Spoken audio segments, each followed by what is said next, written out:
was one of the most successful Black British circus owner in history in the 19th century, yet his story is rarely told. He was born in 1810 in Norwich, England. He became the first Black circus proprietor in circus history, but his story did not start off in privilege. He was actually born into poverty, and it actually shows in records that his family did face some hardship.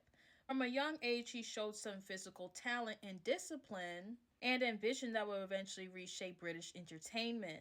At a young age, he was apprenticed to a horse trainer named William Batty. And this is where he first learned acrobatics, animal handling, and performance skills.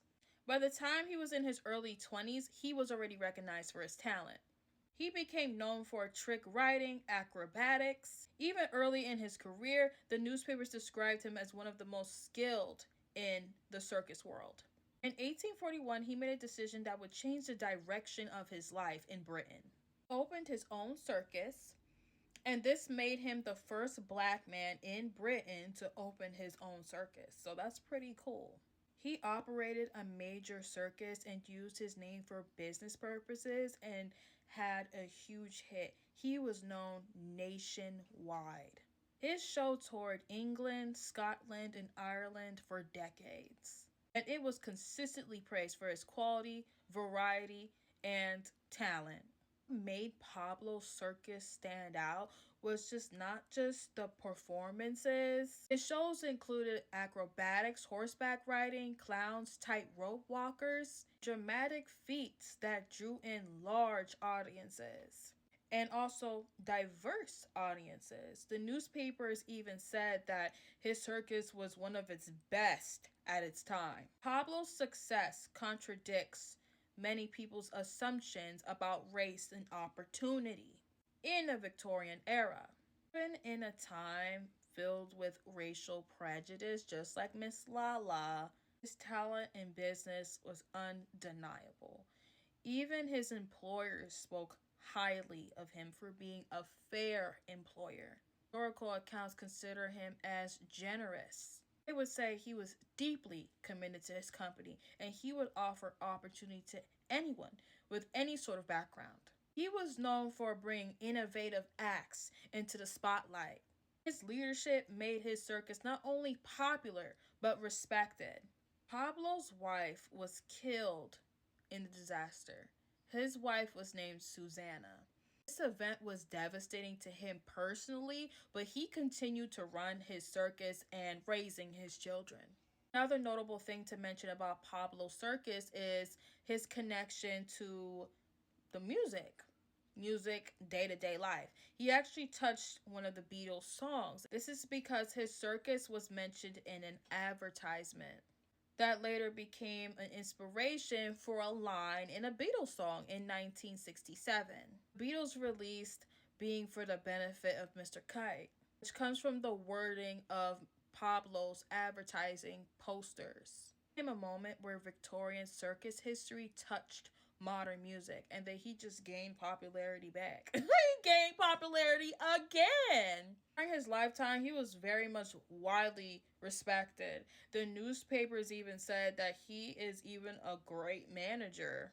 So basically glazing him that not only he was a remarkable skilled performer, but a remarkable manager.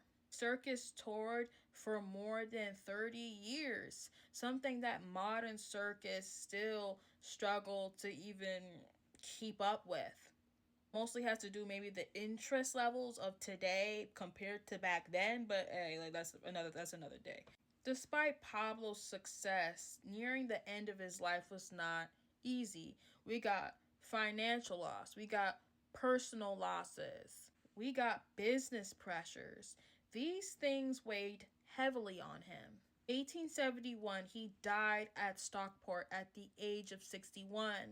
What makes Pablo's story even more remarkable is how clearly he was just forgotten about in the 20th century, especially in modern circuses. Now, in those circus schools, not even a mention of him.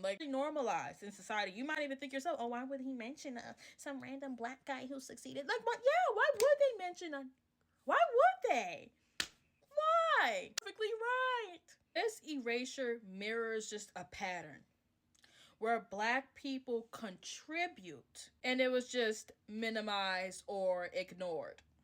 In recent decades, where historians will attempt to bring his name out the fucking dirt and say, hey, there's a guy named Pablo and he was pretty amazing in the Victorian era. Hey guys, like, great on them. To restore his place in the narrative. Understanding Pablo is important because he challenges things about race in 19th century Britain. This man was celebrated. He ran a successful circus tent business. This goes to show that Black excellence existed not just in modern times. And this also just makes me think about how there's other Black performers like Miss Lala who are either covered in the dirt and I have to go and find them, or Black performers who are just completely erased totally, who probably have succeeded in those times back then, but they just want you to think that that we suffered all the time and that we're just stupid, and they just want to make us think that we were not successful. We're only successful now in the 20th century and have all these accomplishments and accolades. No. Story is one of talent, courage, and historical importance. It is long overdue that he takes his rightful place in public memory.